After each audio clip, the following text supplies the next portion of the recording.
They want you to make content that lots of people click on and that lots of people watch all the way through, and ideally watch something else from you. Everything that they do in the algorithm is just to always optimize for those three things. That's why the hook is so important. What about the hook, Alex? I heard you have an unusual hook strategy. A lot of people don't know this, but the highest leverage thing that I do with my time is I make are actually the life source of everything. More about your data-driven way to find the best hooks later in the video. But what is even more important than the hook if we start a new channel? And if you're gonna obsess about something, these are the two things I would obsess on. Number one is the thumbnail. Okay, so which out of these three thumbnail styles should I avoid? If it's me with a whiteboard, then now we haven't nailed the whiteboard one yet. Like we get killed on CTRs on that. Interesting, so this whiteboard variant has a low click-through rate, but which one gets a high click-through rate? I know that the me with a quote card works. That's great. Does your team have a template for this one? 1000%. You really only need a handful of kind of templates that work. It's like, okay, if I'm just doing a direct to camera thing, then it's like usually me with a quote tends to do okay. So that works there. Great. That's why I created this Photoshop template. What do you think, Alex? I 100% believe that templates are a good solution. Awesome. What should I do with it? Give away everything. For how much? Absolutely free. All right, let's do it. Link below to download these thumbnail templates for free. But Alex, what else have you learned about your thumbnails? The difference between these two thumbnails is going from vague to clear. What is the video on the left about? You'd probably be like, a rule of some sort that might have to do with money. Not sure. What's the video on the right? The yellow background video. A map or a blueprint or schematics of some sort that go from 0 to 1,000,000. The one on the right is exactly that. The one on the left actually has nothing to do with what that thumbnail looks like. So we're going from vague to clear in both what it looks like, the thumbnails, and what we say about it, the headlines. Yeah, more about titles soon. But first, what is the second most important thing that I should obsess on when starting a new channel? You need to obsess about your first 30 seconds. Okay then, so how do I create a high retention intro? In entertainment, it's say the title again and then literally show them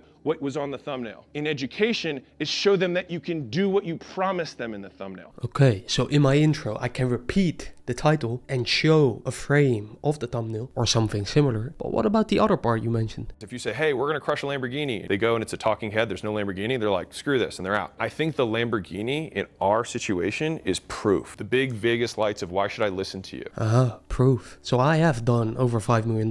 Is that a good example of proof that I should say in my intro? I know there's some guys on here who are doing billions a year, so fine. Come on, Alex. $5 million is not nothing. Okay, be honest. I am. I actually made over $5 million in revenue. I hired 50 people. Have another channel with 7,000 subscribers. It's okay, it's fine. Thank you. But don't you think that people would stop watching when I show all of that? Well, aren't people gonna get sick of this? You're gonna keep saying your name every time or keep introducing yourself? Well, from what I can tell, warm people like the reminders and cold people need the introduction. Well, I'm not sure if every person would like the reminder, especially the frequency. But what else can I do to improve my intros? You can just get to the point faster and say as much as you can with as few words as you can. Yeah, but how do I practically do that? This video right here, we did 8 different takes of the intro where I slowly worked from 30 seconds down to 8, and then that's what became the intro that you saw before seeing this moment right now. So you re-record your intros and you film the intro at the end, like Ali Abdul. So this is a practical tip. If you struggle with hooks, if you find yourself overthinking them, you can try filming them at the end of the video session. So, but very practically, for beginners, what do good intros consist of? Fundamentally, if you have each video that you outline with what is the promise for this person, right? What is the proof that I can deliver on that promise? And then what's the plan that I'm going to walk them through? And you want to get all that done in like 8 seconds if it's a long. Proof, promise, plan in 8 seconds. Like this example from Imangazzi. The more you're cognizant, the more that you're cognizant and you're aware of, the more. Alex, give me a good YouTube intro example. Hey, I sold my company for $46.2 million. A big part of that was that we had a guarantee that beat all of our competitors. And so we did 4 things that we used that made our guarantee stronger. Done. All right, so great hooks, show proof, repeat the title, and show the thumbnail or a similar frame image in the first seconds. But what about the headlines, the YouTube title? From a headlines perspective, if I were to remake these today, I might try a first crack at business influencer crushes haters and shows how you can too. Okay, so now if I'm clicking, I would understand at least that this guy is a business influencer of some sort and he crushes haters. Okay, well, I might want to see haters get crushed. Day in the life of $200 million per year CEO. Okay, now the jet tells me that this Alex Hormozi from the first one before, Alex Hormozi is maybe rich or maybe he can afford a private jet, but now I know he's a CEO because I could be a rapper. You could be a rapper. Whoa. The point is that we actually make it welcoming to everyone. right? And here's why this matters. If you want your content to bring people who don't know you, which is why many of you guys make content, then you can't assume they do. So then you don't mentally talk to subscribers when you're recording your videos, but instead to strangers that find you on the homepage for the first time? 80% of my traffic comes from the suggested or browse features. So talk to a stranger, because when you go viral, most of them are. I'm gonna lose retention if I introduce myself. Okay, well, let's play the equal opposite. Would you rather fewer people know who you are or more people who have no clue? Yeah, I agree. Okay. What about retention, Alex? Our average view duration is over 8.5 minutes. Very interesting. What is your secret? My favorite driver of retention is curiosity. All right, so then how do you make the viewer curious? My favorite way to get the audience curious is to embed questions in their mind. Ah, embed questions. Do you have an example of an embedded question that makes me curious? My editor made me do 19 drafts of this book. Here's what I did to him. Ha. Now I want to know what you did to him, Alex. You made him poop? Pooping is very important. We all need to do it. What else is important on YouTube, Alex? You don't build an audience to get views. You get views to build an audience. You don't build an audience to get views. You get views to build an audience. What do you mean with that? I never wanted to make content for years for a variety of reasons. One is I didn't want to be famous. But the second reason was because it felt like a waste of time. I was like, I have to make content every month. It's just like disappears into the ether, goes into the newsfeed. After it's ever 7 days old, no one sees it again. What a waste. But what I didn't realize was that media is a compounding asset, not because of the media itself, but because of the audience that gets built. And so the audience is the output of the media. Yeah, as I like to say it, content fades and audience stays, unless you lose subscribers. The first rule of investing for Warren Buffett is don't lose money. The second rule is don't forget the first rule. And fundamentally what he means is just don't make the number go down. When you have a hole in the bucket, it just makes for so much more work just to stay the same. And so it makes more sense to fix the hole in the bucket when things are smaller, when you have fewer variables to consider, so that then when you pour more on the top, it just grows that much faster, rather than having the rate of pouring be the way that you grow, because then the only thing you can do to grow is pour faster or pour more. And that gets really tough. Yeah, I've experienced it myself in my business. But is that why you didn't run YouTube ads for a long time? If you have a YouTube channel and you want to grow your YouTube channel, you could, of course, run ads to your YouTube channel to grow it. But why? If you can't retain the people who are watching your YouTube videos, why get more people to watch your bad YouTube videos? Okay then, so what is the alternative? We want to make content so good, people feel obligated to share. Okay, but why would someone watching this video share it to their friends? Like, what is the reason? Why would someone do that? Level one is this is good enough for me to come back and listen to something else. Level two is I want 5 people I know to hear this message so that I don't have to tell them. So me sharing this saves me the time of having to share this message with them. And I think their lives would be better off. And I get social status from making the share because I've made their lives better, and they'll associate that value with me. And so basically it's like you doing this work for somebody else so that they can gain benefit without working. So we basically give them a shortcut to social capital by making the gift that they can give somebody else without putting the time in. And so I think that is the very nature of value creation within an audience and how audiences compound. Well, I disagree somewhat there. I believe the algorithm plays a big role, and shares are just a tiny part of your audience compounding. But now tell me, how do you actually make videos that people share? Instead of trying to make good content, try and solve problems for your avatar. But what if I get less views doing that? In the beginning, it feels like they're all faceless, nameless people, but like they're real people. And like if you see them in public, it's very confirming, but I promise you they're real on the other side of this. And so you just have to imagine. And then when I started my YouTube channel, I started at 0 too, like not that long ago, without really a brand. I had accomplishments, but I didn't have a brand. I just imagined what I used to do when I would try and get 25 people into a room when I sold weight loss. It was like a week or 2 of work to do that. And so the idea that I could do that for free, I was like, I'm cool with this. But Alex, I really don't like 25 views. Toss out the vanity metrics because they do not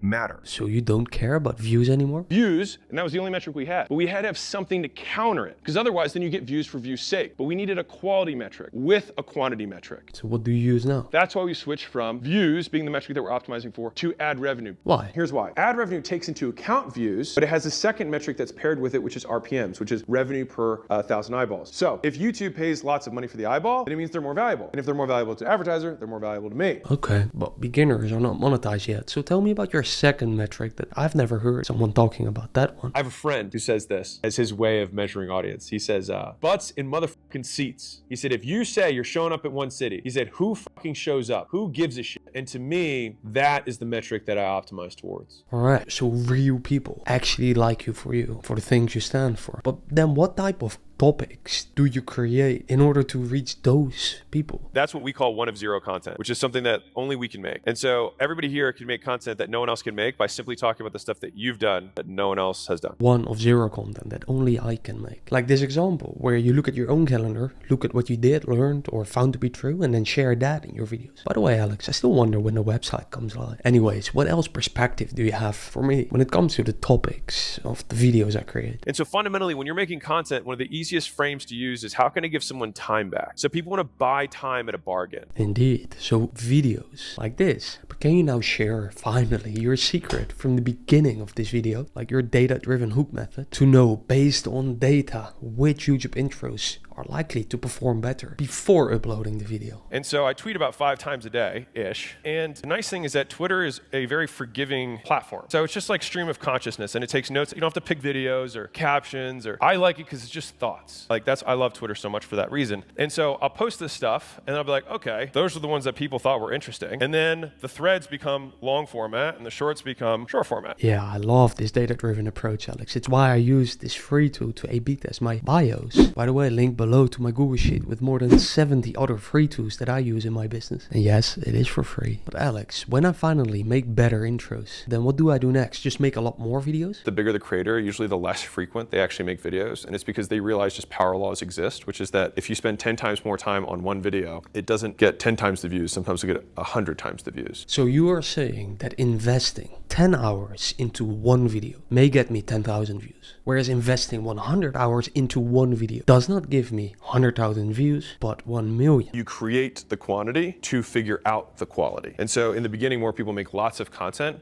and then you start figuring out the stuff that works, and then you'll notice that they're like, oh man, well, we did spend more time on that video. Okay, well, if we're gonna keep making videos like that, I don't think we can make this money, but it's okay because you make it up on the fact that the total quality of that one, it gets shared more, people watch it longer. And I think Mr. B said this, but it was like, if you make 10 videos or you spend 10 times and you make that one video 20% better in terms of AVD or click-through rate, you don't get 10 times the views, you get 100 times the views. So you get a disproportionate return for quality. Really, Alex? I just love the dopamine and satisfaction of uploading daily. Do I have to give that up? YouTube is a quality platform. Like Jimmy posts what, one every 2 weeks? But I feel like To just make your YouTube videos better. Okay, so what about investing in an expensive camera, microphone, and softbox setup? That really shitty one did better than my really fancy one, which then taught me that what's inside the content matters more than the wrapper. So for anybody who's like worried about getting started, about making it look right, I don't think it matters. I mean, I think it matters a little bit, but it's 80-20, so focus on the 80. I don't fully agree there, Alex. It's what you have found to be true in your position. Obviously, people are more willing to listen to you when you started on YouTube after making 50 million or 100 million while you are in your closet than someone who has very little material accomplishments filming in his closet. Anyways, let me ask you, what is your most underrated YouTube advice? I would encourage you to just start, and then all you have to do is every month or every week, look back at the 3 videos you made the week before and just try and improve one thing. And if you just stick that, what happens is you create this checklist over time that becomes this Mondo checklist of what ultimately creates an exceptional video that performs. Okay, so here are some of my YouTube analytics. How do I find the best thing to improve? You drink in a ton of data, you get everything,